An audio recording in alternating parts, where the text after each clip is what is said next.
Hello, everyone. Welcome back to Signing Day 2025 special here at BuckeyeHuddle.com. Skull Session Recruiting Podcast. We are doing recruiting capsules, breakdowns of every player signs with Ohio State today here on National Signing Day. Mark Givler here with Kevin Noon.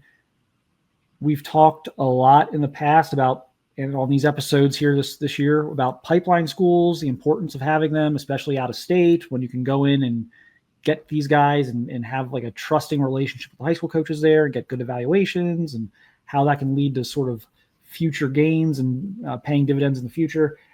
St. Joe's Prep in Philadelphia, Pennsylvania has been one of those situations. Ohio State has signed 2 players out of there in this 2025 class. And right now we're going to talk about 4-star defensive tackle Maxwell Roy. Now, Max had his senior season derailed. He was injured. So there's really nothing new to go on here in terms of film. So we are going to put in junior film eventually. But Kevin, just, again, defensive line recruiting, there's been such an emphasis on this, getting a high quality defensive tackle like Maxwell Roy out of a pipeline school, big get here for the Buckeyes. Absolutely. I mean, you hate seeing a player lose a significant amount of playing time. Really at any level, because you only get to play for so long. But, you know, there was no doubt with what Maxwell Roy was able to do during his first 3 years of high school, the growth that you were able to see there. I mean, obviously the rankers saw it too by making him a 4-star. So, Roy fills a position of need for Ohio State, as we will see some depletion on the roster at defensive tackle. And it's just important because Ohio State has had to move some tweener guys. I mean, somebody like Jason Moore, it was very simple. It looked like he was going to play inside. Edric Houston, I think that was more of a decision of, we just need to get this guy on the field. So let's do this. Maxwell Roy, I think fits a real need, and he's really talented. And I think that, he's somebody that may need a little bit more seasoning just due to lost time, but it doesn't mean, when we pop on his footage from his junior year here in a minute, people are going to be like, well, he looks pretty seasoned to me. Yeah, this is a guy who probably, unfortunately for people who watch the rankings, kind of lost an opportunity his senior year to even further go up. So, and in fact, when you lose your senior year like he did, you basically, it's hard not to drop because other guys are, impressing and, increasing their ranking. And it may make it very difficult to move up and not drop. So I think you have to almost grade him on a curve of like, yeah, he could have been ranked even higher had he been able to put more tape out there from his senior year. But let's put in the junior film. Super athletic kid. The type of athleticism to there we go. There we the type go. Of athleticism that can you can split double team, shoot gaps. There he is, just violently shaking off a blocker and running down the line of scrimmage, making a play. But very explosive, long arms, 6'4", can really run down plays. Here he is going to run down this screen. It's an unbelievable effort there. But yeah, just. He's a violent hands, quick twitch inside guy with explosiveness. I think he's probably more of a 3-tech, but who knows? Maybe his body will. He certainly has a 295 to 300 pound frame. I just think his quickness, his ability to just shoot gaps and blow up runs makes him a little better fit for a 3-tech. Here he is playing out on the kind of a 5-tech. Role and sliding into the 5-tech role there. So this is a very, very impressive defensive lineman who, again, I think people would be talking a lot more about if he didn't suffer the injury and was able to kind of have that full senior season or whatever. So this is a guy I know Ohio State's very excited about. Got him over the summer.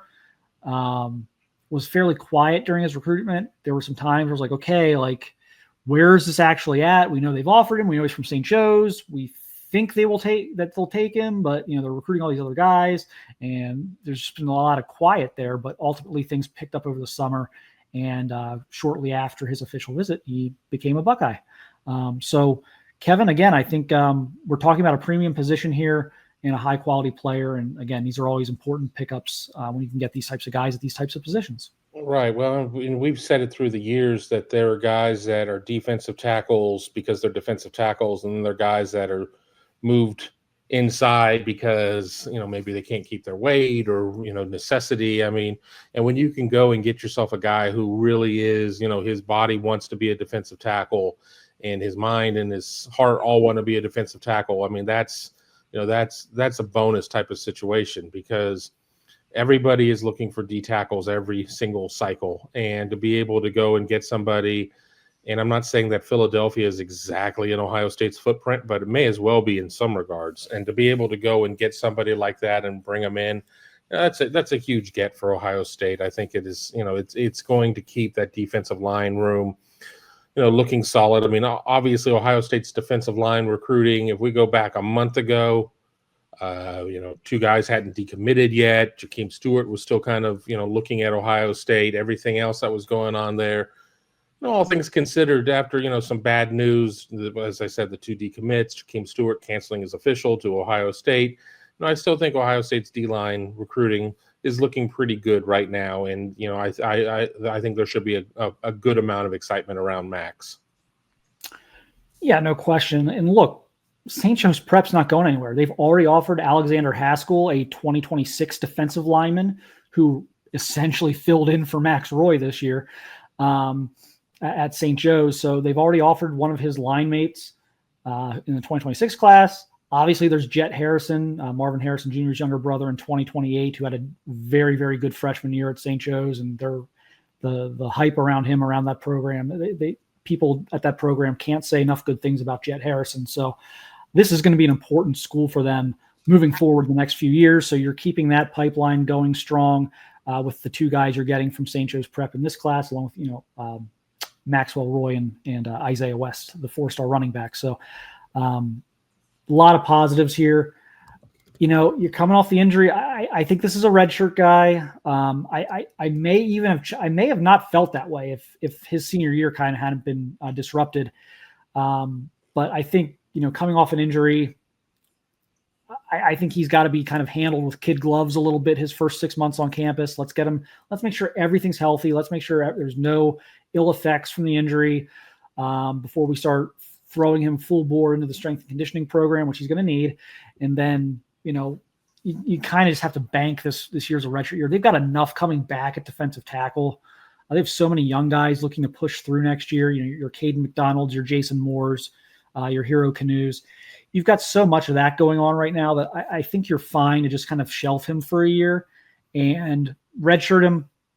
And then let's kind of use the following year as kind of his real freshman year. And maybe by then he'll have had enough time in the program. He can contribute. But I think this is one of the guys, and we've talked about a few guys who I think can play early. I think he's one of the guys due to the circumstances, due to the injury, I think probably got to be very patient with that first year and a half on campus. But Kevin, what are your thoughts on that? I know I really like what they have coming back on defensive tackle, but I don't know if you agree with that or not. No, I don't disagree. I think that you just constructing a roster is damn difficult, and with everything that is going on and the player empowerment movement and everything else. I mean, how do you keep a roster built? How do you get enough snaps to keep everybody healthy or happy? I mean, healthy too, but happy. I think it's the right move. I think it's the right move. Yeah. So we'll see how quickly they can get him up to speed. I love his long-term upside. So nothing I just said was really was supposed to be taken as a negative. This was all just the reality of the situation he's in coming off the injury. I think this is a guy who could end up being one of the better defensive players from this recruiting class, but it's just going to take a little more time, I think, than maybe some of the other guys. I just think there's a different set of circumstances here, but love the long-term upside. I think Kevin made a good point about him being a true defensive tackle. He's not a defensive end reluctantly moving inside. And, he's a guy who I love his quickness. I love his reach, his length, is able to really, you see a couple long arm situations there on the film where he just is able to use that long arm and kind of just hold those offensive linemen off of him. He's got a lot of great physical tools. So I just think a little patience here, and he can blossom into a great player.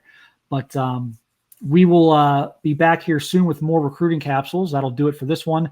$4.99 right now for your first month at BuckeyeHuddle.com. Otherwise, keep it locked in here throughout National Signing Day. We're gonna stagger these a little bit because we don't want to run 10 of them on top of each other. But we are going to get everyone's recruiting capsule up today. Everyone that signs with Ohio State will do a 10 to 12 minute breakdown of and discussion and everything like that. So keep it locked in here as well at youtube.com/BuckeyeHuddle. But other than that, we will talk to you very soon. Thank you for watching. Thank you for listening.